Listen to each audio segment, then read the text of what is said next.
પવિત્ર આઠમના દિવસે આ વિશેષ કાર્યક્રમની અંદર આપ સર્વનું હું સ્વાગત કરું છું. વિષય આપણને બોર્ડ ઉપર દેખાય જ છે. ફરીથી આપ સર્વનું સ્વાગત કરું છું. અને આજે આઠમ છે અને આદરણીય ડૉક્ટર પ્રવીણભાઈ પણ આપણી વચ્ચે છે ને વિષય પણ એ લેવાના છે. પહેલાં ક્ષેત્રીય અને આ બધા કાર્યકર્તા લઈએ. આમ તો એમણે સ્વાગતની બધી ના પાડી હતી કે સીધું જ કાર્યક્રમ, પણ આજે પવિત્ર દિવસ છે. મહિષાસુરનો વધ પણ આજે થયો અને હવન અષ્ટમી છે. એ નિમિત્તે આપ સર્વ વતી હું રણછોડભાઈને વિનંતી કરું કે ડૉક્ટર સાહેબનું સ્વાગત કરે. વિશેષ ન કહેતા હવે હું પ્રવીણભાઈને વિનંતી કરું. કૌશિકભાઈ, રણછોડભાઈ, ઉપસ્થિત ભાઈઓ અને બહેનો, આજ મહિષાસુર વધ અર્થાત ધર્મના શત્રુઓનો, દુર્ગા મૈયા જેને ગુજરાતીમાં અંબા માતા કહીએ છીએ, એમના હાથે સંહારનો દિન છે. અને એ જ દિવસે આપણા ઇતિહાસની અને વિશ્વના ઇતિહાસના સંદર્ભમાં એક મહત્વની પ્રસ્તુતિ, અંગ્રેજીમાં પ્રેઝન્ટેશન, ઉરીની લશ્કરના મથકના હુમલા પછી અને પઠાણકોટ એરફોર્સ બેઝના હુમલા પછી ભારતમાં ફરી એક વખત આતંકવાદ, ઇસ્લામિક આતંકવાદ, પાકિસ્તાન, આ બધા પ્રશ્નો ફરીથી એક વખત પ્રમુખ રૂપે આવ્યા છે. વર્લ્ડ ટ્રેડ સેન્ટરના હુમલા પછી અમેરિકા અને વિશ્વમાં આધુનિક સમયમાં આતંકવાદ અને ઇસ્લામિક આતંકવાદ પ્રમુખ રૂપે આવ્યા છે.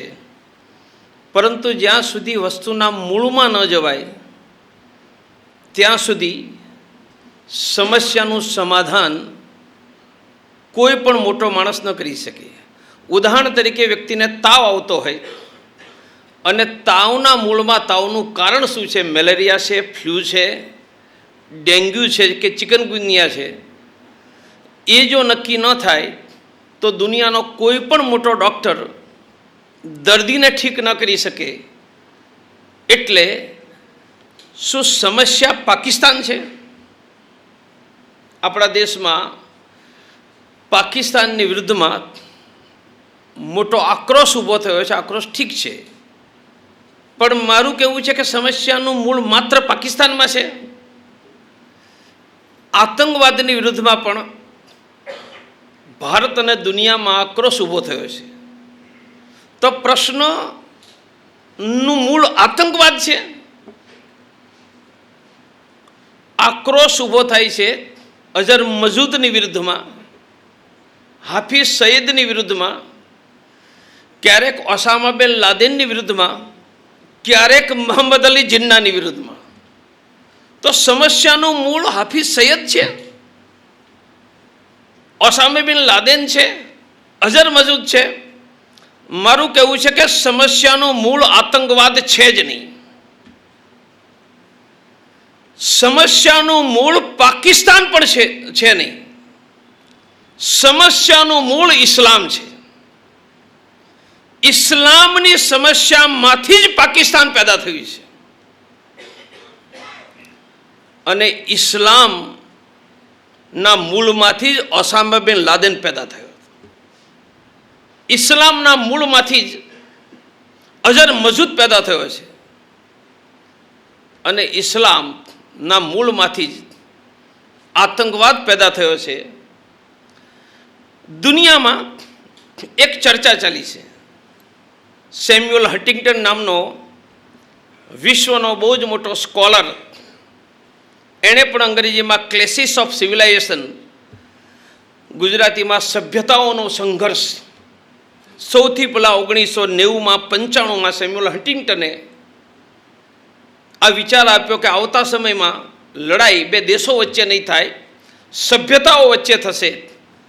અર્થાત ક્રિશ્ચન સભ્યતામાં માનનારા દેશો એક થશે, જે યુરોપિયન યુનિયન અથવા સિરિયાના હુમલામાં દેખાઈ રહ્યું છે. ઇસ્લામના માનનારા બધા દેશો એક થશે અને સભ્યતા વચ્ચે સંઘર્ષ થશે. અને જ્યારે સેમ્યુઅલ હન્ટિંગ્ટન સહિત બધાએ આ વિચારો વ્યક્ત કર્યા ત્યારે એક પ્રશ્ન ઊભો થયો કે ખરેખર વિભાજન છે? વિભાજન છે તો આ વિભાજનને જોડવું, બ્રિજિંગ ધ ડિવાઇડ સંભવ છે? હું પ્રારંભ ત્યાંથી કરી રહ્યો છું કે વિભાજન છે કોની વચ્ચે છે, અને વિભાજન છે તો એને જોડવું, વિભાજનના બિંદુઓને ન્યૂનતમ કરીને એની વચ્ચે બ્રિજ સેતુ બનાવવો સંભવ છે? નેક્સ્ટ, તમે વિભાજનનો સ્વીકાર થયો તો પ્રશ્ન એ છે કે વિભાજન સમાપ્ત કરવું સંભવ છે?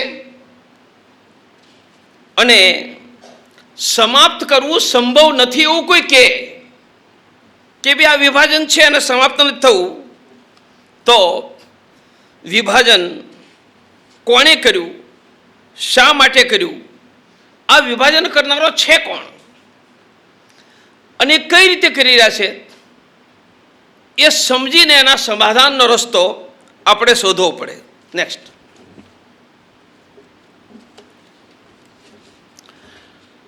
આ દુનિયામાં એક મોટો સમુદાય છે જે માનવતામાં વિભાજન માનતો નથી. હું વિભાજન કહું છું ત્યારે માનવતામાં વિભાજન, કે આ માનવનો હિસ્સો મારો છે, આ માનવનો હિસ્સો મારો નથી, એ જે માને વિભાજન. તો દુનિયામાં એક મોટો સમુદાય છે જે માને છે કે માનવતા એક છે. માનવ વચ્ચે વિભાજન સંભવ જ નથી. ભાષાઓ અલગ હશે, રંગ અલગ હશે, એના કપડાં, ખાનપાન અલગ હશે, પરંતુ માનવતા એક છે એવું માનનારો એક બહુ મોટો વર્ગ છે. જેમ બૌદ્ધ કહે છે ભવતી સભા મંગલમ, એ જ હિન્દુએ સર્વે અપી સુખિનઃ સંતુ સર્વે સંતુ નિરામયા, જૈનોમાં મિચ્છામી દુક્કડમ, ક્રિશ્ચનોમાં ઈશ્વરની કૃપા બધા પર છે. ઈશ્વરની કૃપા ક્રિશ્ચન પર છે એવું નથી, ઈશ્વરની કૃપા બધા પર છે. જૈન જે ચાઇનામાં, તેમને અન્ય નામોથી ઓળખવામાં આવે છે. અન્ય ધર્મોમાં પણ ચેતન છે, માની મારા ધર્મમાં ચેતન છે, હું અન્ય ધર્મોમાં પણ ચેતન છે. અને એ ચાઇનામાં વિકસિત તાઓ ક્યાંય પણ જ્યારે કોઈ વૃક્ષ શ્વાસ લે છે, બધા જ પ્રાણીઓ શ્વાસ લે છે, બધા માનવ શ્વાસ લે છે. અર્થાત દુનિયાના સનાતની હિન્દુ, શીખ, જૈન, બૌદ્ધ, તાઓ, ક્રિશ્ચન, કોન્ફ્યુશિયસ, જૈન, આ બધાના તરફ ધ્યાન આપીએ તો એમાંનું કોઈ માનવતાને બે ભાગમાં વહેંચનારું, વિભાજન કરવાનું માનતું નથી. નેક્સ્ટ, વિભાજનમાં કોઈ માનતું નથી તો જોડવાનો પ્રશ્ન જ નથી. પરંતુ દુનિયામાં એક સમુદાય છે જેવું કહે છે કે તેમને જીવવાનો અધિકાર છે, ખાવા પીવાનો નહીં, જીવવાનો. તેમને જ જીવવાનો અધિકાર છે, બીજા કોઈને જીવવાનો અધિકાર નથી. જો કોઈ એવું માને કે એમને જ જીવવાનો અધિકાર છે, બીજા કોઈને જીવવાનો અધિકાર નથી, એનો અર્થ કે એ સ્પષ્ટપણે દુનિયાની માનવ જાતિના વિભાજનમાં માને છે. અને માનવ જાતિમાં વિભાજનમાં માને છે. આ કોણ છે? એના વિચારનું મૂળ ક્યાં છે? એનું લક્ષ્ય શું છે?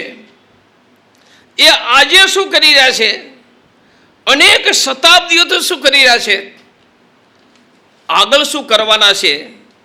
અને એને કારણે આપણા ઉપર, હિન્દુઓ ઉપર અને એના આધાર ઉપર દુનિયાની અન્ય માનવ જાતિ ઉપર શું અસર થવાની છે એનું પણ મૂલ્યાંકન કરવું જરૂરી છે. નેક્સ્ટ, તે કોણ છે? Who is he? જેવું માને છે કે દુનિયામાં અમને જ જીવવાનો અધિકાર છે, એમને જ જીવવાનો અધિકાર છે, બીજા કોઈને જીવવાનો અધિકાર નથી, તે કહે છે કે જે એમના જેવા નથી, હુ આર નોટ લાઈક ધેમ, જે એમના જેવા નથી ધાર્મિક રીત રિવાજોમાં, જે એમના જેવા નથી સામાજિક રીત રિવાજોમાં. એક વેત ઊંચો લેંઘો અને મોટા ભાઈનો જબ્બો, અર્થાત જે સામાજિક રીતે એના જેવા નથી, જે રાજનૈતિક રીતે એના જેવા નથી, જે આર્થિક રીતે એના જેવા નથી, જેના શરીર એના જેવા નથી, એમને કોઈને જીવવાનો અધિકાર નથી. They don't have right to live, who are not like them, who are not like them religiously, socially, economically, culturally, physically. અર્થાત એમનાથી ભિન્ન, who are not like them, does not have a right to exist, does not have right to live. Next, એમનો વિચાર શું છે? જે આવું માને છે કે જે એમના જેવા નથી, એમને જીવવાનો અધિકાર નથી, એ લોકો સંપૂર્ણ સ્પષ્ટ છે કે દુનિયામાં અલ્લાહ સિવાય ઓર કોઈ ભગવાન નથી. There is no God, there is no God, but Allah is the only God. દુનિયામાં અલ્લાહ સિવાય કોઈ ભગવાન નથી. તો રામકૃષ્ણ, બુદ્ધ, મહાવીર, જીસસ ક્રાઇસ્ટ ભગવાન નથી તો કોણ છે? શૈતાન છે. તો જેમના વિચારનું મૂળ છે કે અલ્લાહ સિવાય દુનિયામાં કોઈ ભગવાન નથી અને મોહમ્મદને અન્ય ધર્મો પર વિજય પ્રાપ્ત કરવા માટે અલ્લાહે મોકલ્યા છે. દુનિયામાં અલ્લાહ સિવાય કોઈ ભગવાન નથી. There does not exist any God other than Allah. અને અલ્લાહે મોહમ્મદ પેગંબરને અન્ય ધર્મો પર વિજય પ્રાપ્ત કરવા મોકલ્યા છે. કુરાનની આયાત 48 માં સ્પષ્ટ કહે છે, અલ્લાહ તે છે જેણે પોતાના દૂતને માર્ગદર્શન અને ધાર્મિક સત્ય સાથે, એમના દૂત અર્થાત મોહમ્મદ પેગંબરને શું કરવું એનું માર્ગદર્શન ધાર્મિક સત્ય સાથે મોકલ્યા છે કે જેથી અન્ય ધર્મો પર પ્રભાવિત થશે અને અલ્લાહ તેનો પુરાવો આપશે. અર્થાત એણે મોહમ્મદ પેગંબરને અન્ય ધર્મો પર વિજય પ્રાપ્ત કરવા માટે મોકલ્યા છે. આયાત 9 સૂરા 61માં અલ્લાહ તે છે જેણે પોતાના દૂતને નિર્દેશ અને ધાર્મિક સત્ય સાથે મોકલ્યા છે જે બધા ધર્મો પર વિજય પ્રાપ્ત કરશે. ધર્મ પાય બધા જ મૂર્તિ પૂજકો પરાજિત થશે. દુનિયામાં મૂર્તિ પૂજકોના 2 પ્રકાર છે, એક સનાતની હિન્દુ, બીજા બૌદ્ધ. અર્થાત અલ્લાહે મોહમ્મદ પેગંબરને અન્ય ધર્મો પર વિજય પ્રાપ્ત કરવા મોકલ્યા છે